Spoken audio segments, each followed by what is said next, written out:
Hi, y'all. This is Kristen Chenoweth. Hi, I'm Gloria Stefan. This is Sarah Bareilles. Hi, I'm Patty Lapone. This is Lin-Manuel Miranda. You're listening to the Broadway Podcast Network.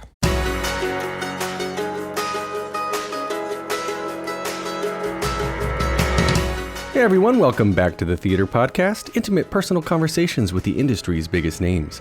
This episode's guest is Anoushka Lucas, an Olivier Award-nominated actress who is now starring in a brand new original podcast musical called You.Me, which just happens to be co-produced by this little company called the BBC. You'll also hear another possibly familiar voice in this episode, Heather Vickery, who co-hosts one of my other podcasts with me called Was It Chance? So make sure to check out the show notes for the links to find out more information about both You.Me and Was It Chance. And so, as per the usual, find and follow me on all the social medias, leave a rating and a review wherever you are listening now, and everyone now please enjoy this crossover episode with Anoushka Lucas. Here you go. 1, 2, 3.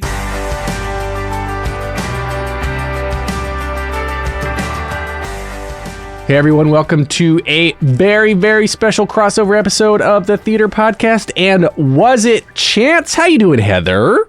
I am good. Alan Seals, how are you doing? I'm crushing it, man. I like these crossover episodes that we've been doing here. I know we have a good time. We always have a good time. We do. A lot of fun. We always have maybe too much fun. Can you have too much fun?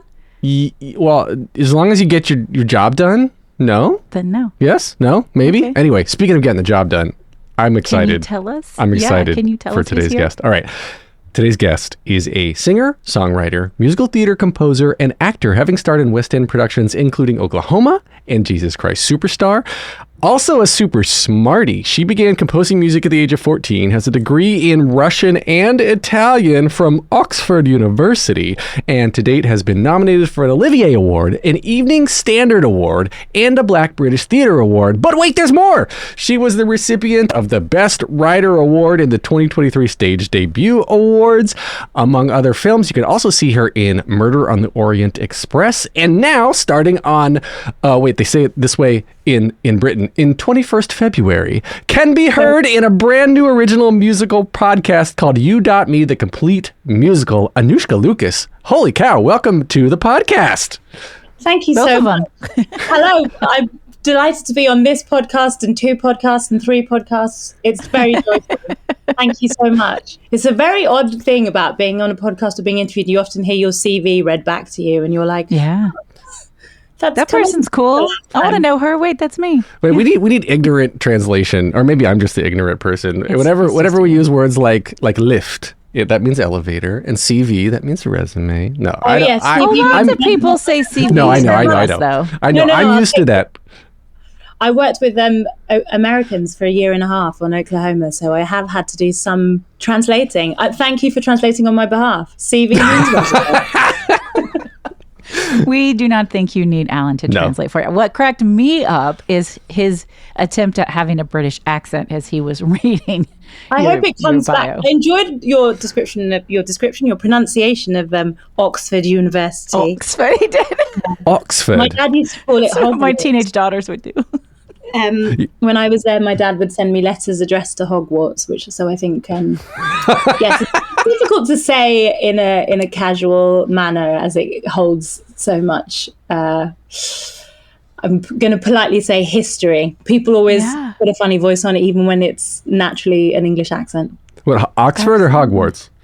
Both. They're both incredibly important to my culture. Well, I think it's impressive. I actually want to get into the early growing up stuff, because you were raised in London, but you spoke French before you spoke English. Yes, my mother I was raised in London, in West London, in a part of London called Hammersmith or Fulham, depending where you draw the borough line. And my mum is half French, half Cameroonian, but she grew up in France and came to, well, what a question. The top half or the bottom half? It's very hard to, you've really thrown me for a loop. I've got to tell your listeners, I'm so sorry that we're recording this at, for me, it's 8:15 p.m. after a 9-10 hour rehearsal day of The Crucible. And so thank you for being here No, to, I'm so happy to do be here. this with My us. brain Yeah. is not as fast as it would have been if it was 3 p.m. for me, so I apologize in advance. I briefly was like, what half French is my mum? And then I was like, it's a joke. Okay, so literally every other thing out of my mouth is a dad joke. Just look at it through that lens and you'll That's be really okay. helpful. Thank you so much. Yes. So her mum was French, her dad's Cameroonian, but she was born and raised in France. And then she came to England in the early 80s, met my dad. My dad, his dad was English, but his mum was half Indian. So both my parents are mixed race. And then they met, they fell in love. And then when they had kids, I was the first one. And my mum was like, well, these children are going to speak French. And then there are lots of French schools in London. Well, not lots, but a few, as there are in America. There are 400 French schools around the planet Earth. And I love that you know that.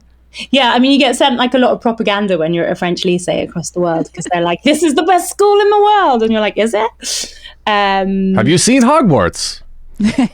Well, yeah, I recently took a train from King's She Cross. went to I'm school always there. amazed at the amount of people trying to get onto platform 9 3/4. But they do a thing there, don't they? Yeah, they do. They have like a trolley going into the wall and a sign on the wall and like a million tourists taking pictures of platform 9 3/4. I've yet to access it, but I think that might be because I'm not a wizard. That you know of. You just haven't been activated. Are you sure? Yeah, maybe it's going to come. I am a late bloomer in many ways, so maybe my wizardry will come through in my early 40s. Who knows? So wait. A late bloomer in many ways, but you were writing songs at 14. Yeah, because I was weird. I was not doing the things that 14-year-olds do. I was blooming late as an adolescent. My parents were musicians. They were in a band together. My dad was a drummer for years and my mum was sort of a singer. My mum's siblings, all of them play instruments and write music. And then everyone was like broke and wanted to be a rock star. And so I grew up going to my dad's gigs. So it just seemed very normal. Making music was sort of a side profession for about 50% of the adults in my childhood. So it seemed very normal.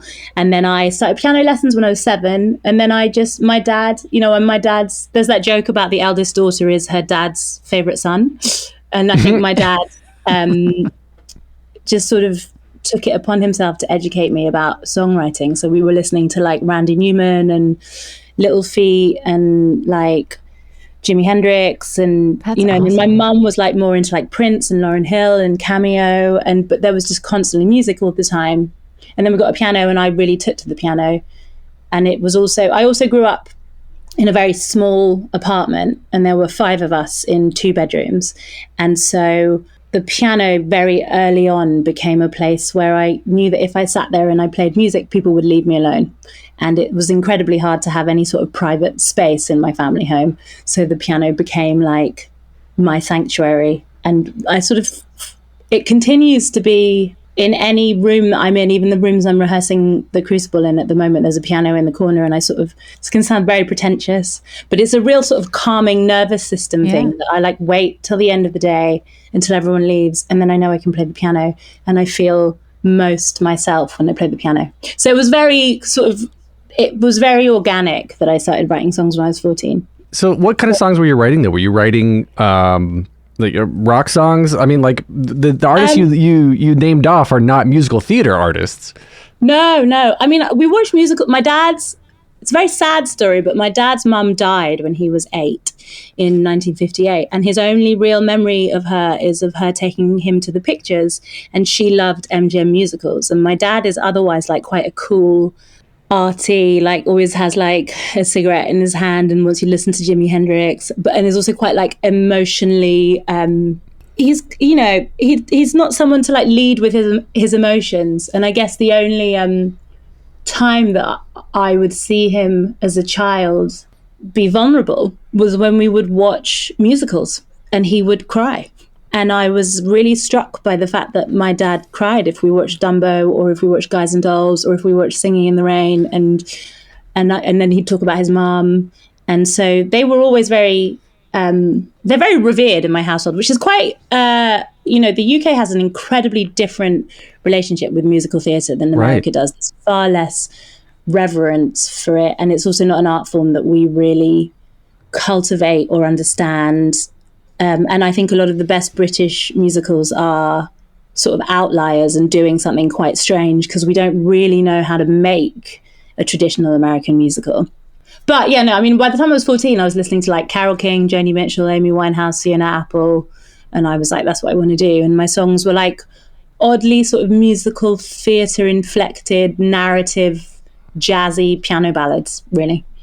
Wow. But I'd never like had a boyfriend or a girlfriend, and I'd never like taken drugs, and I'd never smoked. So what I did instead was I obsessively watched like Dawson's Creek and Buffy and ER, and like I watched so much TV, and I would write songs from the point of views of the characters on TV, which I can now see as a complete obvious through line to becoming a writer for fiction, a musical theatre songwriter. But at the time I was like, I don't know, I just find it really easy to pretend to be, you know, Willow in Buffy for 2 hours and write a song from her point of view about how she feels about Xander going out with Cordelia. My name is Pacey. I like Katie Holmes, and James Vanderbeek is my enemy. Yeah, they were sort of like that, but they were a bit jazzy. Yeah. And the other thing that happened was, I mean, this is a very deep conversation, but I grew up in like a sort of, there's probably a bigger chat than I have the emotional capacity for right now, but I guess I was in a very middle class, I was a scholarship kid in a very middle class environment surrounded by a very white British middle class culture, and I was really attracted to jazz, and there was some sort of, I think there was some other thing going on because I discovered that I had quite a soulful intonation to my voice, and as soon as I started gigging, people were like, oh, you're a jazz singer, and I was like, oh, I didn't know I was a jazz singer, I'm just singing like how it comes out. But so yeah, there's lots of really interesting things that I'll probably be unpicking for the next 40 years and will not use your podcast to unpick. Thank you very much. So do you still write your own music? Yeah. I write. I spent a very long time. That was my aim. I had no interest at all in working in theatre, and I fell into that. I wanted to be a singer-songwriter. I wanted to be Carole King, and I actually wanted to be Amy Winehouse or Fiona Apple, without paying attention to how deeply unhappy they both seemed. And I spent most of my 20s pursuing a record deal and getting sort of quite close a few times. And I had residencies at very prestigious venues in London, and I recorded some little EPs that only exist on CD form because I'm giving my age away, that it was like very difficult to get them online.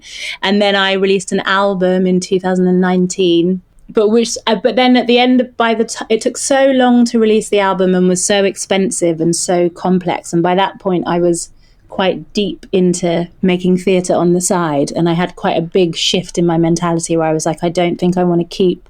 What's that Greek myth where you're like rolling a rock up the hill? That's sort of what releasing my own music felt like. And which Game of Thrones character am I trying to rip from? Maybe it's Prometheus. I don't know. I felt like that guy, it might be Prometheus, yeah. It might be him, or is he the guy being pecked by eagles? I can't remember. I felt like the guy rolling the big rock up the hill, and I was like, it's very, very, as you Sisyphus. Probably know. Sisyphus! Thank you. Yeah, everyone's screaming at their car radios right now. Sisyphus, damn you! Google fingers. I was going to say, I think it's like really hard to be a solo artist, or, you know, to like have any sort of entrepreneurial venture. If you're not, I'm not particularly entrepreneurially minded. I wanted to write songs and release them. And the era that I was trying to do that, I wasn't so good at the business side of it. And then I fell into theatre, and I was like, cool, these people in this one, I could just be creative and someone else does the business side. Big win. So how old were you then when you met Shay Walker? Because did that sort of kick off your like falling into the more like having somebody take care of the business side of it? I wouldn't say Shay took care of the business side of it. But, so I went to Oxford. I was there for 4 years. I came back to London when I was 21. I had like 100 part-time jobs, and I was gigging regularly with a band. And then I met Che when I was 23, so like 2 years into that. And he, at that point, was like, he'd just come off, there'd been like a big sort of roll of success for him. He'd had a show at the Young Vic. He'd had huge success at the Globe.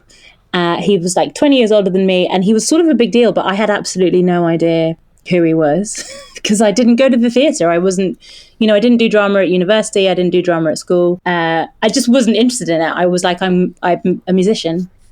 I met Che and through like a whole series of events. And then he was like, what do you do? And I was like, oh, I write songs. And then he said, well, play me a song that you've written. And I remember I played him a song from the point of view of Bella in Twilight about being in love with Edward. And he was like, oh, yeah, cool. That's quite weird. And then I went away and then 2 weeks later, I got a message from him out of the blue saying, hey, it's Che Walker. We met a few weeks ago. A composer that I have on a project has just dropped out and I need somebody to write me a song by Sunday. Will you write me a song by Sunday? I'll pay you £100. And I was 23 and I was like, £100? Oh my God. No one's ever paid me for a song. So I said yes. And then I didn't know how to record at home. I didn't know, he sent me a scene and then there was just, frankly, some not very good lyrics. And I was like, well, I'm going to rewrite all these lyrics, which again, now I would be far more gracious about, but arrogant 23-year-old with no understanding of theatre. I was like, these lyrics, this is award-winning playwright has written are not good. So I will write better lyrics. And then we sort of went from there. He liked the song. And then I ended up writing 8 songs and then we got commissioned. And then I became a theatre composer. Just became. It just happened. It did really just happen. I often was it now chance? 36, and I've been trying. I've tried lots of different routes or experienced lots of different routes of being a creative person for 15 years. And my advice to young people is always to be open to the people that you meet and the opportunities that arise, because everything that I did was unplanned. And I was just very lucky along the route to meet people who offered me interesting opportunities. Was it chance? I don't know. I don't think it was chance, but I think it was opportunity. I love that you said that. I don't know if it was chance. Maybe it's just opportunity, except maybe it's the same thing. I think I've been incredibly lucky in many ways with where I have ended up professionally. And I say that also as someone who's not it could dry up at any point, which I think is something that in the artistic fields, is that you're like, well, I'm having a good couple of years, but I know that before then I was not having a good couple of years. We're going to take a short break. Stay tuned for more of the episode.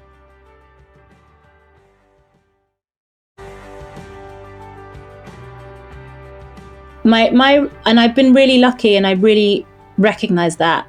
I also think as a young person, and particularly as a young woman, I'm quite reticent to describe things that happen to me as chance and luck, because that undermines my own work, and also the fact that I was prepared or able to meet the opportunities that came my way. And I think if I think about myself then, I was very unformed and I needed guidance and I needed people to latch onto, to follow, and I needed to be in rooms and spaces that inspired me. And I was incredibly lucky to meet those people. But I also think, I don't know, I think it's like a halfway meeting. I was coming up a mountain and some people came down the mountain and then they took me higher. Does that make sense? Yeah, it does. And I'm here for all, I really love all of that. Because, so it's a crossover episode. Was It Chance is actually the show taking intentional risk for creative success. So of course you're so prepared and you've done all this work, but something in you had to go, why, yes, I will do this. I don't know if that'll work. Was there any thought I began writing musicals? Was there something internal you're like, well, I don't know what's going to happen here, but let's do it? Or what was your internal dialogue there? Well, it's hard to remember exactly, but I was so focused. I desperately wanted to be recognized as a singer-songwriter. And that was the only clear plan that I had when I graduated from university. And I truthfully, it's very easy, it now feels logical that I've ended up very happy in theatre. And I can see how I fit that world very well. But it really does feel like chance. Not chance, it feels like I know this might be the worst thing to say to your listeners, but there was no intention at all. I became a composer by accident, then I became a musical director by accident, then I became an actor by accident, and then I became a playwright by accident. And in all of those cases, I met someone in a position of power who recognized something in me and said, do you want to try and do this thing? And also the other thing to say is that it was very economically driven. You know, I don't come from money, and I was trying to pursue a creative path that had a very low sort of earning situation attached to it. And people approached me from tangential creative spaces and offered me money to do creative work. And to be really honest, I followed that path first and foremost because I was like, I need to pay my rent. And this person's going to pay me to write songs. And nobody at Sony is going to pay me to write songs. Absolutely. And I feel like, embracing opportunity, period. Yeah. And then also I think the other thing that happened is that as I've gone along, it's funny having gone to a private school and having gone to Oxford. And then for a long time, I was like, oh, I've ended up in such a different place from that. I think that perhaps what those institutions did put in me was a real privileged sense of fearlessness, where I was like, I should try stuff. I can try stuff. And I think about it now and I'm like, God, if someone turned around and was like, do you want to try and be an astronaut? I'd be like, what? No, I don't have a science degree. But when I was 20, obviously it's not the same thing, but when I was 22, no, it is 23 and someone was like, do you want to be a theatre composer? I was like, well, I don't really go to the theatre. I'm not interested in the theatre. I don't know who any of these people are. I don't know like what the etiquette is. I don't know what downstage is or upstage is, but like, sure, that sounds fun. I'll give it a go. And there's a certain arrogance in that came from my youth.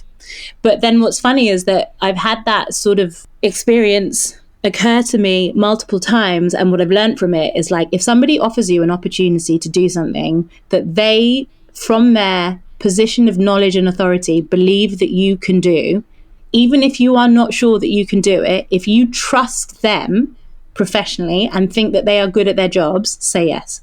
Because people don't offer jobs or opportunities to people that they don't think can do them. That's yes.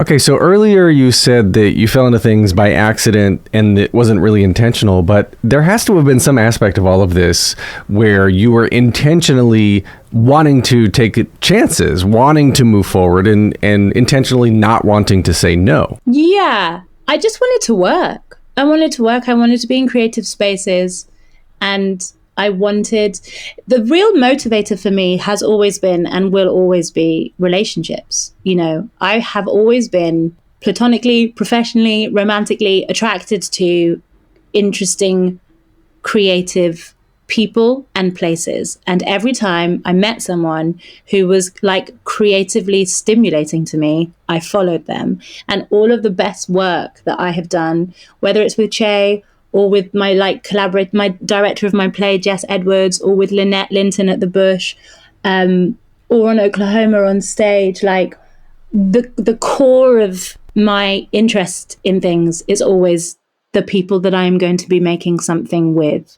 And so in terms of intentionality, which I have quite a complicated relationship with, I think it's quite cultural as well. I hesitate to say that, like, I'm very British, and intentionality feels very American to me.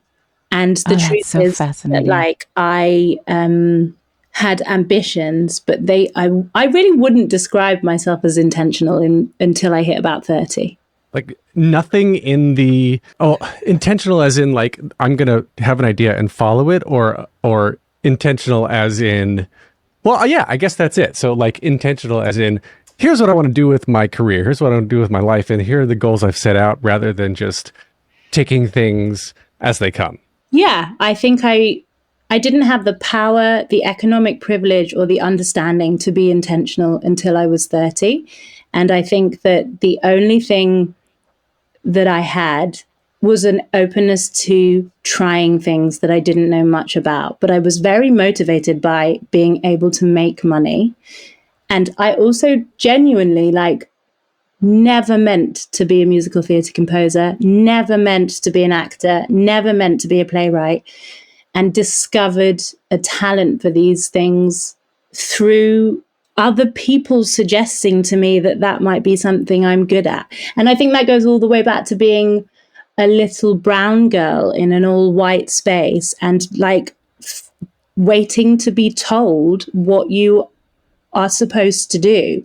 Like, intentionality is such a privileged concept. You know, you need to believe that you are allowed to be the agent of yourself, which is not present in women and not present in people of color and not present in queer people until different points in life. So I think it's Absolutely. really problematic, especially when you turn around to young people and say you need to be really intentional and you don't engage with like the systems that they are existing within. Not everybody at 21 has the mental capacity to be intentional, and you're very lucky if you decide and discover that you can become intentional. Anoushka, I am so appreciative of you saying that and sharing that, as I'm super white, as we can all see, but I am queer and I am female. Yeah. And I think maybe the difference was the white privilege. I'm not sure. Like I don't know. Maybe I wasn't intentional until I was older. It's just good to be reminded that we all show up from different life experiences. And Yeah. I'm gonna be listening to this over and over and over again and just keep thinking about it. And I just really appreciate the way you shared that. And Thank you. I'm sorry if it came out I have quite a violent reaction to, have a very violent reaction to the idea of like intentionality and manifesting, for example, which like, I think there's such beauty in them once you are in the position that you can work from there. And I absolutely believe that like clarity in your ambition is fantastic. But like, first you need to be like paying your rent, accepted in your social group, like sure that the people above you approve of you. I don't know. I think I spend a lot of time thinking about how my creative career, I believe, is hugely, one thing that is not an accident is I was raised by creative parents. And I also was raised in a middle class environment in the 90s where I was told that I could go out and do anything I wanted. Now, if I'd been raised in like a first generation working class immigrant household, it would have been a very different thing for me to turn around and say, I want to be a singer songwriter and I'm not going to make more than £20,000 a year until I'm 30. It just wouldn't have been an option, I think I've worked really hard to get to a point where I can now be like, cool, what do I want to do? What am I good at? Where do I think I could grow? And those questions have all come in my 30s. That's really interesting. And I came from upper middle class, cis white male privilege, and I've embraced the opportunities that have come to me. Yeah, it's just interesting, and I'd love to be to understand what's going on and be more educated along all this stuff. And I'm not being eloquent at all at this moment. No, I'm sorry. I feel like I've come down really heavy on intentionality, which I didn't mean to. I just think it's such an like interesting intersectional concept. But this also is important. Like I've got a sister who's 22 and I look at her and I'm like, oh God, I can't, she's going to hate me when she hears this, but like, I'm like, oh, I can't wait until you like figure out with clarity where you are good and where you should go. But people like, there are outliers at 22 who have answers to that. But like, there's also a youth thing where you're like, you come out of like a 17-year educational system where someone tells you what to do and then you sit an exam. It's pretty hard to be like, no, I'm going to do this and it's going to work. Absolutely. Well, how do you choose your projects now? I mean, and then specifically like leading to you.me, does this sort of thing come to you? I mean, are you swatting away all the messenger owls from Hogwarts that come to you and with these job offers, or are you going out for specific things? You're like, I'm going to do a musical podcast now. A bit of, I'm in a sort of like early stages, middle spot, I would say.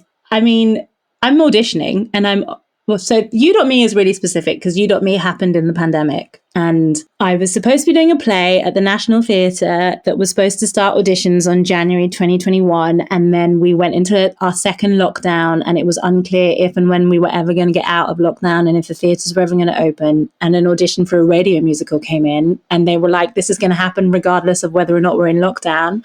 And so obviously I was very keen just to work. Because I mean, one thing that is true of me is I do not like to be idle. And I think a lot of the things that have come out of me are like a reflection of my ADHD and my desire to like always be doing 5 projects. so I was like excited about that. And then I formed new relationships, like I sort of was like, oh, Theo is a great musician and this is a fun project. So yes, I'd like to go back to it.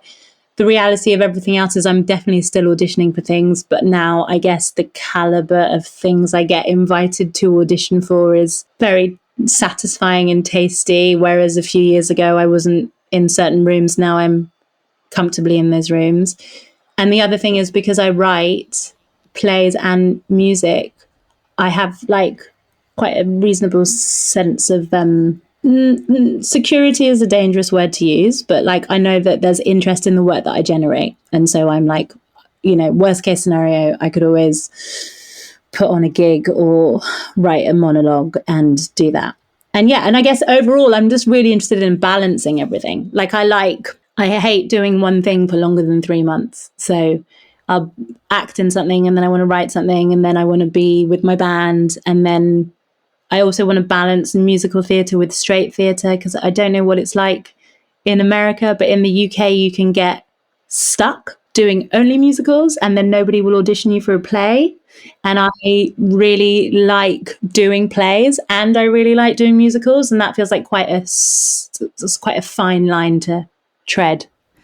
I was going to ask that how the being intentional again, going back to this word, about what you do to decide between your projects, because you can at any point, like in 2018, you composed original songs for this show called Sparks, which was adapted to BBC Radio 4, and then you have a debut play called Elephant, which I guess that was written across the whole pandemic, right? It was written across the pandemic. Yeah, so like you're writing your own plays, you're composing songs, you just said at the top of this recording that you're in rehearsal for The Crucible. Recording these radio podcasts. Like, again, it sounds like you just constantly have to keep moving. And I 130 million% relate to that because yes. Yeah. And so at any point, if you have multiple options, what are you intentionally embracing to get to the next step? What are you doing to decide where the balance needs to come from? That's so good. I'm just doing my best and sometimes I get it wrong.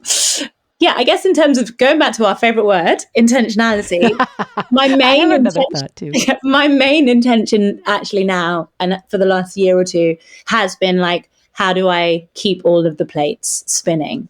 And I've had an experience through Oklahoma specifically, which was at the Young Vic and moved to the West End, which was the same production as you guys had on Broadway in 2019. I guess there was a certain amount of recognition of that coincided with my first play that I was in. And I had a real moment where I was like, am I allowed to swear on this? I won't swear. Oh, yeah, please fucking swear. I was just like, oh, shit. Like, I think I might accidentally be like, if I'm not careful, I'm just going to be an actor. And I don't want to just be an actor. Like, it's great, but I'm in the West End and how fucking incredible that I've been nominated for an Olivier Award. But I really want everyone to know that I can also write songs and I also want to write this other play. And like, that feels like such a great privileged problem. But it is a problem because things come in, there's very little control, specifically as an actor. I'm currently under commission to write something and there's a timeline on that. And I know what the timeline is and I can push the deadlines depending on what's going on. We're going to take a short break. Stay tuned for more of the episode.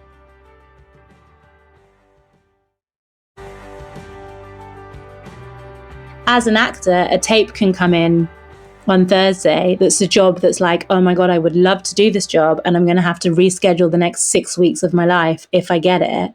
And that makes it hard to plan. Like, for example, I'm doing The Crucible right now and I'm playing Elizabeth Proctor, which is like a dream part. Wow. But then I was supposed to be recording the beginnings of my second album last week, which I'd been planning for like 2 months. And then The Crucible came in and I was like, well, I'm not going to not play Elizabeth Proctor. So I have to cancel my band recording and move it to April. And then I have to email my agent and be like, I know that we said that it would be nice if I could try and get some screen work, but please can we not put me up for any auditions for parts that will be in April because then I'll have to reschedule the band, and that's like the reality of my life. That's the entrepreneurial part though, right? Yeah, you have to manage that part. Yeah, but I think that's also come from being like, I think I would go crazy if I was just an actor, because it's not good for me. Going all the way back to like the little brown girl waiting for approval and permission, a lot of the work I've done on myself as a person has been like, don't just sit and wait for people to choose you. And actually, it's great because people will choose you for stuff, but it's also really important that sometimes you choose your own place and where you want to go. So, and being an actor is literally currently probably my favorite of all of them. I mean, I play music every day, but that just feels like writing a diary or having breakfast. It's like self-care. I mean, I play a close friend of mine who's also a songwriter. You know, I haven't recorded any music for 5 years. And he was like, oh, how many songs do you think you've written in that time? And I was like, I don't know, like 200.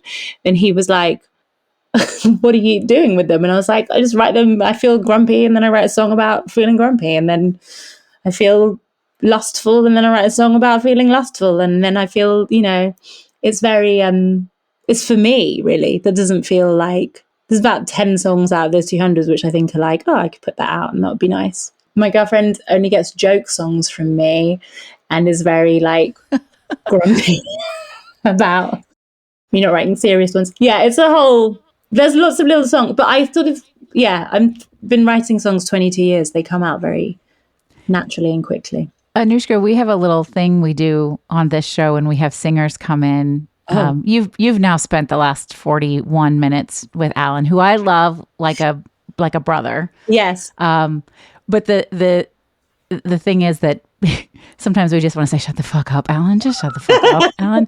And so when we have musicians come on the show, sometimes they'll just ad-lib, you know, their own version of shut the fuck up, Alan. We're going to do a little remix. So feel free if you feel the urge to sing that for us.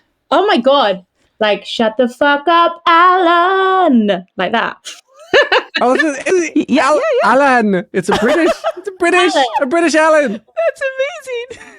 Yeah, I think that was certainly the tune of Starry, Starry Night. But there we are. We can make it sound so beautiful.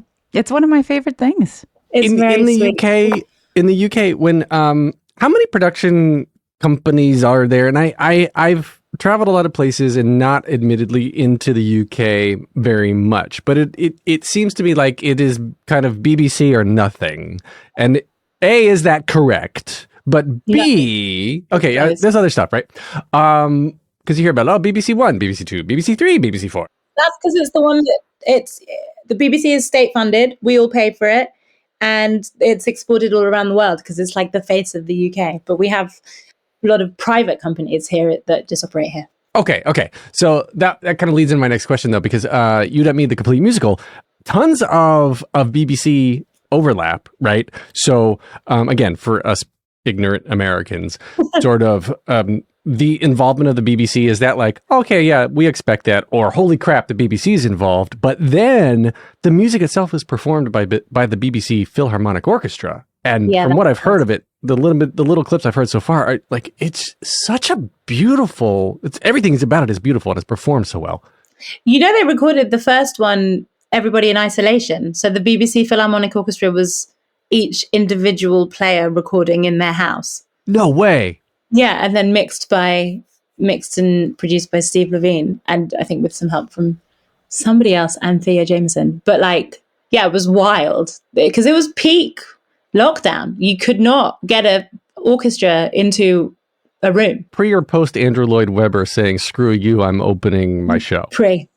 Yeah, I mean, the BBC Philharmonic Orchestra were like a huge selling point to me. I wanted the part and I wanted to work, but I was like, what an extraordinary thing to sing on top of the BBC Philharmonic Orchestra. They're a national institution. Mm-hmm. And as for the BBC, there's a lot of people who there's like a big drama in the UK about whether or not the BBC is left-wing propaganda, and a lot of public discourse around it between the same with NPR. Exactly. Yeah.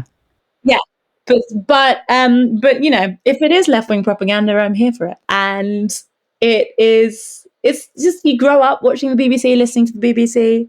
I was recently my girlfriend's not from the UK, and I was recently like talking her through the BBC radio channels. And I was like, so basically listen to like BBC Radio 1 when you're like 15 to 21 or 15 to 18. And then you listen to BBC 6 music. And then like, if you're into classical music, you'll listen to BBC 3. And then and then something weird happens. Like at a certain point, you hit 35 and you just sort of weirdly start listening to BBC Radio 2, which is just Michael Bublé. It's like very soothing. And then when you're like wanting to be intellectually stimulated and or over 45, you only listen to BBC Radio 4. And that's like, those are the stages of adult life through the BBC. That's awesome. I love that. I love that. And what's actually unusual about this too, like, okay, so you met me. I was trying to figure out, prepping for this episode of like where it's going to be, if it's just going to be like, find it everywhere you find your podcasts, which is true, right? Yeah. So it's all podcast providers, but it's coming out on BBC World Service, BBC Sounds, YouTube, and so bbcworldservice.com/musical, but it's also being adapted or has been adapted into a feature-length animated movie. It has, yeah. I feel like a Disney princess. It's That's wild. Awesome. It's really cool. I have to really say that Simon Pitts, who commissioned it and came up with part of the book, he's pushed this project that was like his baby from this tiny inception to this big, huge thing. And it's so thrilling to see the reach that it can have, given that when it was pitched to me, it was like, do you want to audition for this radio musical? And I was like, what the hell is a radio musical? And also like, who's going to listen to that? And then even the first one, BBC Worldwide Service is amazing. It's the BBC station that exists all around the world. And I got messages from people in like Malta and Australia, and like someone messaged me, I think from Chile, and was like, I love your show. And I was like, oh, people have heard this internationally. And then the added layer of the illustration or the animation. Yeah, I haven't seen the second one, and I also haven't heard the second one, but I'm very excited to see. It's basically a little movie. It's like a 2-hour musical excursion if you watch both of them back to back. I was actually wondering if you've ever had a conversation with your dad, or if you have some sort of kind of knowing. You didn't always grow up loving musicals, but he had that connection to his mom who had passed away when he was so young. If there's some string there, he's been, my parents were rock and roll musicians and punk really in the 80s, and no one has been more surprised by my transition into theatre than my family, who have obviously heard me writing songs since I was 14. And everybody in the family, including both my younger sisters, it was just an unquestioned fact that I was going to be a musician. And my slow transition into being an actor has been met with like great encouragement, but like fundamental bemusement from my family, who are like, you have never displayed any interest in this thing that you've now made your career. And I think they're quite surprised by it. And my dad is like, he's my dad. My mum and my dad, I find them very annoying. I spend all my therapy talking about like how they ruined my life, but ultimately their opinion matters to me quite a lot. And my dad came to see me in a bunch of shows and just said nothing and was like, yep. And then, because he was like, I think you should be a singer-songwriter. And then I remember first I wrote the music for a show that he liked. And then he said, that was really good. And I was like, oh, thanks, Dad. And then like a few years later, I was acting in a show. And he said, I'm proud of you. And I was like, oh my God, Dad. It gave me chills. Yeah, he's not an I'm proud. He's very loving, but it's not an I'm proud of you household. It's more like, why have you done that, you moron? So, to break through the humor of like constantly sarcastically negging each other and like, and they've been really, I think my dad, they loved Oklahoma because my dad's also like quite a big country music fan, and like the pedal steel guitar and the bluegrass sound of it. They were really, and Oklahoma's like one of my dad's childhood musicals. So that was really joyful. That was the first time where I was like, Dad, I'm playing Laurie in Oklahoma. And he was like, yes, I know what that is and I approve.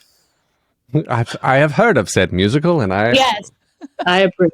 Dads, they're such a complicated thing. have you thought about, you speak, do I have 4 languages, right? Well, 3 at this point, because it's hard to keep Russian up if you're not using it. Yeah. First of all, I have a 2-part question. One is, what made you want to become fluent in all of those languages, especially Russian? And then the question that I originally wanted to ask was, do you ever think about doing bilingual work or work in any of these other languages? And I just think it'd be really fun to explore. I was in a production of Henry V 2 years ago, where the director, which is obviously about England invading France, and I was playing Catherine of France, and the director decided to translate all of the text of the French court into French, and he hired French speakers as all the French characters. And I got to stand on stage at the Donmar Warehouse, which is like a lovely, prestigious theatre in the centre of London, opposite Kit Harington, and speak in French on stage. And it was so, my mum was so happy. But also, you know, there's research that people have different personalities in different languages. And for example, if you set like an ethical dilemma to people in different languages, they respond differently because they reason differently in different languages. And it was so freeing to be French on stage and to access that part of, because that's normally really, I speak French at home and I speak French with my school friends, but it's not like in my day-to-day life. And I've written a couple songs in French, but it doesn't flow as naturally as the English. And then I really love myself in Italian. Like, as an act of self-care, sometimes I speak Italian because I think I'm much better in Italian than I am in English or French. You guys should have interviewed me in Italian. I'm so much fun. And I would really like to, I'd love to work in Italian, but I'm quite nervous about it because it's a bit rusty. And then my Russian's sort of long gone. And I studied it because I was just like a huge geek. I can't overstate. I loved school. I was good at languages and literature and humanities and terrible at maths and science. And I went to a French school in London, and there was an option of taking 2 extra languages. So I did Italian and Spanish. So but when I was 17, I was basically fluent in English, French, and Italian and Spanish. And I thought, arrogantly, again, I was like, well, I should try something else. I'll try Russian. But also, the true story is that I had an amazing English teacher called Madame Compagnon, who gave me a short story called The Lady with the Little Lapdog by Chekhov. And I read it when I was 16, and I thought it was the best piece of fiction I had ever read in my entire life. And I was like, if this is what people are writing in Russian, I want to read Russian. And that's why I did Russian. And then it turns out it's really hard. So I regretted it. Right. As is Chekhov in general. I'm just sitting here thinking of a 16-year-old who's reading Chekhov and going, this is the best piece of literature I have ever picked up. Yeah, it was weird, guys. I was like sat around thinking I was Buffy, reading Chekhov. I didn't know, in English we have this expression, I didn't know my arse from my elbow, like when you don't know anything. And I just was like, I love books, I love school, I'm never going to do anything else except, which I think is also like circling back to the intentionality. I was a weird, passive young person, basically. I was like, wherever the wind takes me, I'll go. You say passive, but you were so willing to embrace so many things. Oh, I like this. Let me learn this language. I like that. Let me write this song. I like that. Let me go out for this audition. I mean, it's gutsy. I was very, my dad went to art school in the 70s, and then they were both musicians. And my parents also, this is very funny, but like my parents are quite bad with money, and we were definitely living beyond our means the whole time. And it was pretty tight and quite hairy a lot of the time. And my dad really instilled in us. He was like, doesn't really matter. Just make sure you're having a good time. I love your dad. Yeah, I love my dad. I mean, I really got older and I was like, oh, I wish he taught me how to like save money or make money. But he did teach us how to like, he was like, if something feels good and you like it, do that. And then if something else feels good and you like it, do that. And you don't need to know where you're going, and it doesn't need to be with an aim of making money. Yeah. And like, it just like, which sort of goes back to what I was saying about relationships, which is like, the only thing I think I have always been intentional about is being in spaces that I like. And I was always like, I'm having so much fun with this person. if they're like, do you want to come and do a workshop from Monday to Friday? What I hear is, do you want to spend 5 days of next week in a room with me? And I'm like, yeah, that sounds fun. That's Well, it. That's the goal, I think. I'm gonna interview you now in Italian. He Let's is. see. Let me see what I can. Okay. He's going to try Got with it? his Google Translate. I'm really ready. Yep. Go on. Yep. And I got to do the hand because that's what they do in Italy. Everybody talks like this. Yeah. Qual è il tuo rapporto con il fallimento? What is my relationship with failure? Ooh, well done, both of you. Fantastico, ma parli italiano adesso. Fantastic. Alan, you've grown so much. Well, I failed at the only thing I ever meant to do, which was get a record deal and be a pop star. Like that was Not literally the even only true. one. You just changed your mind. Well, yeah, but I do think there was it took me a while to change my mind because that was the only plan. And that was really confronting. And when I realized that it wasn't going to work, I was heartbroken, like probably more heartbroken than when I've broken up with people I was deeply in love with, or, the grief of people passing. Equal to that was being like, I'm not going to be Carole King. It's not going to happen. This plan has failed. So, yeah. But so that's been quite useful, though, because life has been so great with the failure of that plan. So I'm like, well, that's fine. It doesn't really matter. How am I with failure in general? I mean, honestly, if I'm really honest, not very good.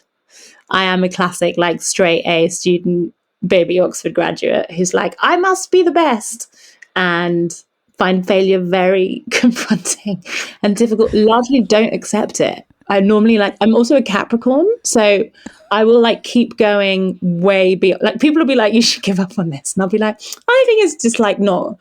Whether it's whether it's a professional endeavor or a personal endeavor, I'll really slog a horse. What's the expression? Flog a dead horse and be like, this could still be a success. And often it can. I'm like, you guys aren't sticking this out long enough. It took 7 years, but it worked. Well, that's a lot of Tenacious. how people succeed is that they just don't stop. When everybody else is ready to give up, you just keep going. I think I read this extraordinary interview a few years ago between Kay Tempest and Phoebe Waller-Bridge. And Phoebe Waller-Bridge, I've got it pinned on a board at home, which Phoebe Waller-Bridge was like, oh, what do you think is the difference between a writer and someone who thinks they can be a writer? And Kay Tempest said something like, I'm paraphrasing badly, and, presumably maybe they would have updated their viewpoint in the last 7 years. But at that point they said, lots of people could write a book and lots of people have stories inside of them that they should tell. As far as I can tell, the difference between a writer and someone who thinks they could be a writer is that they'll sit down and start writing, and at a certain point it will become really apparent to all of those people that what they're writing is shit, and it's really shit, and they hate themselves and they can't do the thing that they wanted to do. And they're like, oh my God, I had this amazing idea and now I've ruined it with my own shit brain and my own shit hands and this shit laptop. And she was like, and then 90% of people will quit. And writers inexplicably will keep writing even when it's shit and finish it. And that is what makes a writer. I was like, yeah, that's it. You just keep going when it's shit. It's not a big secret, but it's also, full circle back to intentionality. It's also it's a privilege as well to be I know people who are not professionally creative, who are some of the most talented people I know, who couldn't make a living from it, whether they're writers or actors or musicians, who at a certain point, as you grow up, they were like, what? I'm broke and I'm miserable and I want to go on holiday and I want to have a child and I want to buy a house and I want to pay for a wedding. And so they found something else to make money from. And you're like, so it's not always just keep going and it'll be fine. But it is also true that We're going to take a short break. Stay tuned for more of the episode.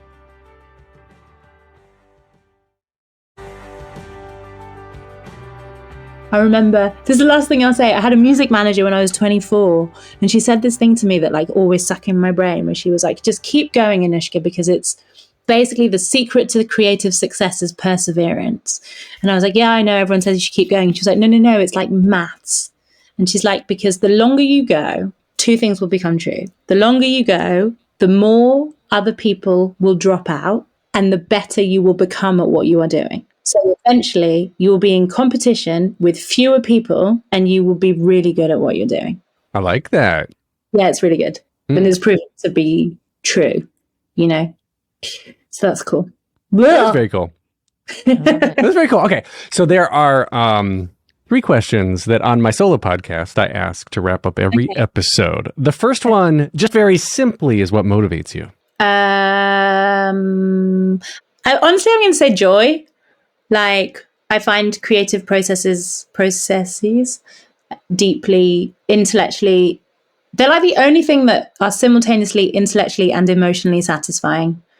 And to be with a group of people trying to work out how to make something good or something beautiful or something meaningful is very joyful. And it's a source of huge joy and meaning for me. And I think I'm mostly motivated by like having a good time at work. I mean, if you're having a good time, it's not work. Yeah. I'm here for that. I'm here for joy. I'm really motivated by joy. What's the next question? The next question is, what advice would you give to your younger self and younger people listening now, starting out down a similar path? A bunch of things. Number one, if you are really at the beginning of making art your life in any form, find a side hustle that pays you well and leaves you enough energy to do the thing you want to do. And do not put all of the financial pressure of your life on the art that you were trying to make. Because a lot of the people I know who had to potentially recalibrate what they were doing as they got older refused to fund themselves properly through other avenues. So if you need to be a nanny or a tutor or a waitress or a dog walker, or I'm listing all the jobs I've had, or a shopkeeper or a barmaid, or like whatever it is, find the thing that means that you don't need to get that job to pay your rent, because then you also will enter the audition with a better energy than if you'd need the job to pay your rent. Absolutely. Number 2 would be look for the people. Look for the people that you resonate with and that you like, that you admire their work, or that you have the same sense of humor, or you like their music, or you love their plays. And, you know, if they are Lin-Manuel Miranda, you probably cannot become friends with them. But if they are like some random person, make friends with them. Or if they're just someone who's 10 years ahead of you and you really like their work, go and see every single thing that they make and ingest all of it. And like, I really believe that theatre and music and film are all about relationships. So find the people that you want to make art with or copy. It's a compliment, right? Like, yeah, I mean, don't steal it word for word. Then you're course. But like, yeah, plagiarism bad. I think all my favorite cultural experiences, and the best compliment that anyone ever gave me after my show that I had on last year was, "Oh, your show made me want to go home and write." And I was like, that is amazing, because my favorite gigs and my favorite plays and my favorite films, I've like sat there and felt this buzz where I'm like, I want to go and make something, and this has made me want to make something. And that's like the best thing a piece of art can do. All right, final question now. This is the hardest one. If you could only see one show for the rest of your life, but you can see it as many times as you want, what would you see? A musical. Anything. Show. That's why this is the hardest one. Oh, wow. What a great question. Would I be seeing the same production every time? Yep, the exact same show. You're stuck on a desert island with, strangely, a solar-powered plug and a DVD player and a TV. I don't know if I can answer that question. I'm just thinking of how hellish it would be to have to watch the same thing over and over again when basically the main thing that stimulates me is variety. I am tempted to say, because I never tire of the score, West Side Story. Like the movie version? Or a recording of like an original? The original movie version. If I'm really honest, I think it would actually be a Shakespeare or an Arthur Miller, because there's so much to discover in them over and over again, and their depth is. I'm having so much fun rehearsing The Crucible, and it's so well written. It's like all the information is in the script, but there's always new information. And also it's so joyful when you're like, oh, I've got this part now, and some amazing people have done this part before, but this part can be done in 9 million ways, and I don't feel like constrained. I currently have like a huge crush on Arthur Miller, which is something I'm working through in my own private time. Yeah. Yes. I'd like to have a really serious conversation with my girlfriend about it and be like, I have like really fixated on Arthur Miller as like a hot guy because he's so ethical and also like politically, he's so good at writing in a way that is like dramaturgically phenomenal whilst also being politically progressive. And he writes great women, and he had those glasses, and he went out with Marilyn, and I was like, I just feel like if I met him I would have probably have had a showmance with him. So it reminds me of the scene from Love Actually where Emma Thompson talks about her relationship with Joni Mitchell. Yes, thank you. Yes. I was like, all of a sudden I am having a similar relationship with Arthur Miller, and that's been the backdrop to this whole conversation. I'm going to hang up and just think about him and be like, I wonder what Arthur Miller would have for dinner. Well, speaking of dinner, and you probably want to go off and have yours and have, your intimate evening with Arthur Miller. Thanks. This has been really, really great. Can you tell folks how they can discover you, follow along on your journey? If they're nearby, come see The Crucible. How can we be up to date? Well, my name is Anoushka Lucas, and I have Instagram, and I'm Anoushka Lucas Music. And that's the only one I have because I'm a very addictive person, and that takes enough time. And I also have a website, which is anoushkalucas.com, but I am responsible for updating that. And I only do it when my mother texts me to remind me that I haven't updated it. So Instagram is better. And I'm in The Crucible at a theatre called The Crucible in Sheffield. And we open on the 2nd of March. Press night is the 7th of March. And U.me is on everywhere on the internet forever on the 21st of February. It is really, really good. Well, thank you so much. This has been a pleasure to talk to you and to discover your secret love affair with Arthur Miller. Thanks. It was a weird note to end on, but I stand by it. It was pretty great. Thank you. It was pretty great. Have a lovely afternoon, guys. I love her. She's very cool. I want to find a local queer bar and just talk to her about Arthur whatever. Miller. For I can feel she's a very deep thinker, deep feeler. Keep all of those dirty dad thoughts to yourself. It's inappropriate. I was not thinking anything. You're the dirty one. You were. You were the dirty one. Y'all know that, right? You listen enough that you know he was. Anyway, I just think it's really cool. I love, she's got to be a manifesting generator. I didn't want to ask her about human design, but all of the different interests and things and exploring and trying and saying yes. And I appreciate her perspective on everything. I don't feel old until I talk to people who aren't old. And she is. She thinks she's old, but she's not. No, she's not. She's not. And I really, really love that. She comes from this generation of people who talk about their feelings and who want to express themselves fully. In, she was like, I didn't have a boyfriend, and I'm a girlfriend. I just, it just like I didn't have a partner, right? It is what it is. Yeah. And I love that. Along with, accompanying with, and all joking aside, coming from a different culture. We are isolated a lot in who we talk about on the podcast here because it's mostly Americans and their background, their history in the American creative environment. And that's different in other countries. It has to be. Absolutely different. I don't know. I think, like I said, I want to sit and have a nice long conversation because it's so fascinating when she said it several times, to grow up as a middle-class brown girl, but with that deep arts background, that deep arts appreciation, which I don't know is standard across the board for middle class people in general anywhere, because there's not so much access. If you don't have parents who are interested in it, you don't know about it. You don't learn about it unless you have a teacher or a mentor or somebody who introduces you to the work. Mm-hmm. So it's cool. She's got such a good perspective. She did such a lovely rendition of Shut the Fuck Up, Alan. It was a little short. I think you cut her off. I wish we could have gone a little longer. Listen, She was going with her gut, you know. She got straight to the point. I could appreciate that. She did. It was very good. It was very good. Hey folks, Alan can maybe make this sound better when he edits it. But the whole thing. No, we really are super glad that you are listening to the podcast. We work really hard. We're really proud of it. And if you liked it, and we hope that you did, we want you to tell your friends about it, share it, go to your favorite podcast listening app and follow, subscribe, whatever that button's called for you, and write us a review, because we really love to see those reviews. They make us feel really proud of all the work we're putting into it. And Alan, will you tell folks how they can reach out to us and follow us and if they want to connect? I can't wait. I will do that right now. Yes, reach out in your favorite mail browser.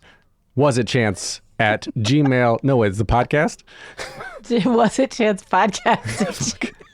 Reach out using your favorite email browser, wasitchancepodcast@gmail.com, on your favorite social media called Instagram at wasitchance, on your other favorite social media called Threads, also at wasitchance, and on YouTube, find us on YouTube. We want to get that custom domain. We need more subscribers. Hey, thanks for being here. You have been listening to Was It Chance? I'm Heather Vickery. And I'm Alice. No. You have to say the podcast of embracing opportunity. Oh. Anyway, it doesn't matter. It doesn't matter. To Was It Chance, a podcast about embracing opportunity and taking intentional risk for your creative life. I need to go back to bed. I'm Heather Vickery. And I'm Alan Seals. Bye.